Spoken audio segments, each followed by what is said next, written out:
నమస్కారం. ఈరోజు మనం ఆంధ్రప్రదేశ్ జనరల్ ప్రావిడెంట్ ఫండ్ అంటే మన ఏపీజీపీఎఫ్ ఎలా పూర్తిగా డిజిటల్గా మారిపోతుందో చూద్దాం. దీనికోసం ప్రభుత్వం తీసుకొచ్చిన నిధి ప్లాట్ఫామ్ గురించి వివరంగా తెలుసుకుందాం.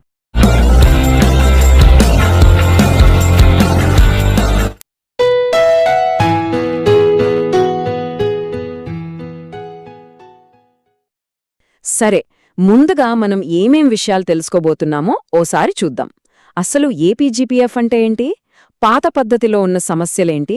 దానికి పరిష్కారంగా వచ్చిన నిధి ప్లాట్ఫామ్ ఎలా పనిచేస్తుంది? కొత్త డిజిటల్ ప్రాసెస్ ఏంటి?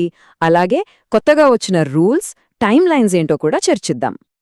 అసలు ముందుగా ఈ ఏపీజీపీఎఫ్ అంటే ఏంటి? ప్రభుత్వ ఉద్యోగులకు ఇది ఎందుకంత ముఖ్యం? ఒక్కసారి క్విక్గా రీఫ్రెష్ చేసుకుందాం. సింపుల్గా చెప్పాలంటే ఏపీజీపీఎఫ్ అనేది ఒక పొదుపు పథకం. అదే సమయంలో ఒక భద్రత కూడా.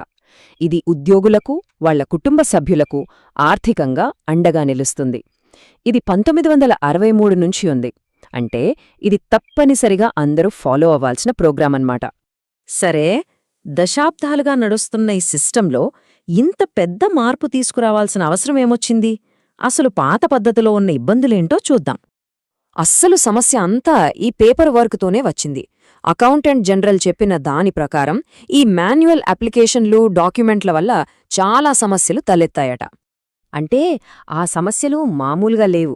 పని ఆలస్యం అవ్వడం ఒక ఎత్తైతే, అకౌంట్లలో తప్పులు, ఎక్కువ డబ్బులు చెల్లించడం, కొన్నిసార్లు నెగటివ్ బ్యాలెన్స్లు కూడా. అంతెందుకు, ఫ్రాడ్ పేమెంట్స్ కూడా జరిగాయంటే పరిస్థితి ఎంత తీవ్రంగా ఉందో అర్థం చేసుకోవచ్చు. సో ఇక్కడ తేడా మనకు క్లియర్గా కనిపిస్తోంది. ఒకప్పుడంతా కాగితాలు, ఫైల్స్తో గజిబిజిగా ఉండేది. ఇప్పుడంతా ఆన్లైన్, డిజిటల్. ఒకప్పుడు తప్పులు, ఆలస్యం, ఇప్పుడు ఖచ్చితత్వం, జవాబుదారీతనం. అది అసలు మార్పు. సరే, ఇన్ని సమస్యలున్నాయి కదా, మరి దీనికి పరిష్కారమేంటి? అక్కడికే వస్తున్నాం. అదే ఈ నిధి ప్లాట్ఫామ్. ఈ నిధి అనేది ఏపీజీపీఎఫ్ సేవలకు సంబంధించి ప్రభుత్వం తీసుకొచ్చిన ఒక కొత్త ఆన్లైన్ అప్లికేషన్ అన్నమాట. ఇకపై ఏ పని జరగాలన్నా దీని ద్వారానే. అసలు ఈ నిధి ప్లాట్ఫామ్ ఉద్దేశం ఏంటి?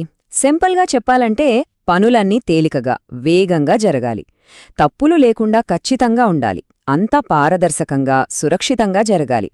అన్నిటికంటే ముఖ్యంగా టైంకి పనులు పూర్తి చేసేలా జవాబుదారీతనం తీసుకురావాలి. ఇక్కడ మనం అర్థం చేసుకోవాల్సిన ఒకే ఒక ముఖ్యమైన విషయం, ఇకపై మాన్యువల్ ప్రాసెస్లు లేవు, ఫిజికల్ డాక్యుమెంట్లు లేవు, అంతా ఆన్లైన్ మాత్రమే. సరే, థియరీ బానే ఉంది. మరి ప్రాక్టికల్గా ఎలా పనిచేస్తుంది? ఈ నిధి ప్లాట్ఫామ్లో ఏపీజీపీఎఫ్ సేవలు ఎలా పొందాలో చూద్దాం. ఉదాహరణకు, నెలవారీ సబ్స్క్రిప్షన్ అమౌంట్ను మార్చాలంటే ఏం చెయ్యాలి? ఆ ప్రాసెస్తో మొదలుపెడదాం. చూడండి, ప్రాసెస్ చాలా సింపుల్. ముందుగా మీ సిఎఫ్ఎంఎస్ ఐడితో నిధి పోర్టల్లో లాగిన్ అవ్వాలి. అక్కడ అప్లికేషన్ను మీ డీడీఓ అంటే డ్రాయింగ్ అండ్ డిస్బర్సింగ్ ఆఫీసర్కు సబ్మిట్ చేయాలి. ఆయన దాన్ని వెరిఫై చేసి ఆన్లైన్లోనే అప్రూవ్ చేస్తారు. అంతే, ఆ మార్పు ఆటోమేటిక్గా మీ పే బిల్లో వచ్చేస్తుంది. సరే, అది సింపుల్ ప్రాసెస్. మరి టెంపరరీ అడ్వాన్స్ కావాలన్నా లేదా పార్ట్ ఫైనల్ విత్డ్రాల్ చేసుకోవాలన్నా ఎలా? ఇది కొంచెం పెద్ద ప్రాసెస్ కదా, దీన్ని ఎలా మార్చారు? దీనికి ఒక కొత్త డిజిటల్ వర్క్ఫ్లో ఉంది. ముందుగా సబ్స్క్రైబర్ నిధిలో అప్లై చేస్తారు. ఆ అప్లికేషన్ వెరిఫికేషన్ కోసం ఫస్ట్ లెవెల్ చెక్కర్ దగ్గరికి వెళ్తుంది. వాళ్లు ఓకే చేశాక సెకండ్ లెవెల్ చెక్కర్ అంటే సాధారణంగా డీడీఓ దగ్గరికి వెళ్తుంది. ఫైనల్గా మంజూరు చెయ్యాలా వద్దా నిర్ణయించడానికి హెడ్ ఆఫ్ ది ఆఫీస్ అంటే హెచ్ఓఓకి పంపిస్తారు. వాళ్లు శాంక్షన్ చేశాక డీడీఓ ఆటోమేటిక్గా జనరేట్ అయిన బిల్లును ప్రాసెస్ చేసి డబ్బులు రిలీజ్ చేస్తారు. ఈ కొత్త సిస్టంతో పాటు కొత్త రూల్స్ కూడా వచ్చాయి. ముఖ్యంగా జవాబుదారీతనం, టైమ్ లైన్స్ విషయంలో చాలా ఖచ్చితంగా ఉన్నాయి. ఈ కొత్త రూల్స్లో ముఖ్యమైన పాయింట్ ఏంటంటే, ఇకపై అప్లికేషన్లను సరైన టైంలో ఖచ్చితంగా ప్రాసెస్ చెయ్యాల్సిన బాధ్యత అధికారులదే. ఏమాత్రం ఆలస్యం చేసినా లేదా తప్పుగా వెరిఫై చేసినా వాళ్లే జవాబుదారీ. ఈ జవాబుదారీతనాన్ని అమలు చెయ్యడానికి ప్రతి పనికే ఖచ్చితమైన టైమ్ లైన్స్ పెట్టారు. ఉదాహరణకు అప్లికేషన్ వెరిఫికేషన్, అది ఫస్ట్ లెవెల్ అయినా సెకండ్ లెవెల్ అయినా 7 పని దినాల్లో పూర్తి చేయాలి.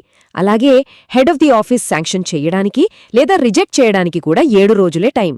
చివరికి బిల్ ప్రాసెస్ చేయడానికి డీడీఓకి కూడా 7 రోజులే. ఒకవేళ అప్లికేషన్లో ఏమైనా తప్పులుంటే సబ్స్క్రైబర్ దాన్ని సరిచేసి మళ్లీ పంపడానికి కూడా 7 రోజులే టైం.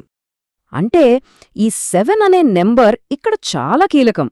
చాలా వరకు పనులన్నీ అంటే వెరిఫికేషన్, శాంక్షన్, ప్రాసెసింగ్ అన్నీ కూడా గరిష్టంగా 7 వర్కింగ్ డేస్లో అయిపోవాలన్నమాట. దీనివల్ల పనుల్లో వేగం పెరుగుతుంది.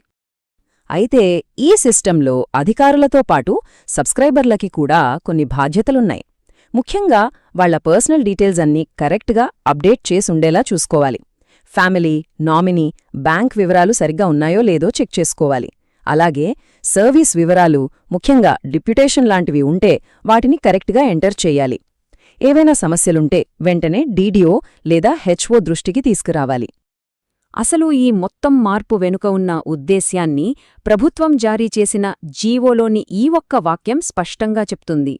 సకాలంలో ఖచ్చితమైన, సురక్షితమైన మరియు పారదర్శక సేవలను అందించడం అంతిమంగా లక్ష్యం ఇదే. ఇదంతా చూశాక మనకొక ఆలోచనొస్తుంది. రియల్ టైం డేటా, క్లియర్గా జవాబుదారీతనం ఇలాంటి డిజిటల్ మోడల్ కేవలం జీపీఎఫ్కే పరిమితమవుతుందా? లేక భవిష్యత్తులో ప్రభుత్వ ఉద్యోగులకు సంబంధించిన అన్ని సేవలకు ఇదే ఒక కొత్త ప్రమాణంగా మారబోతుందా? ఆలోచించాల్సిన విషయమే.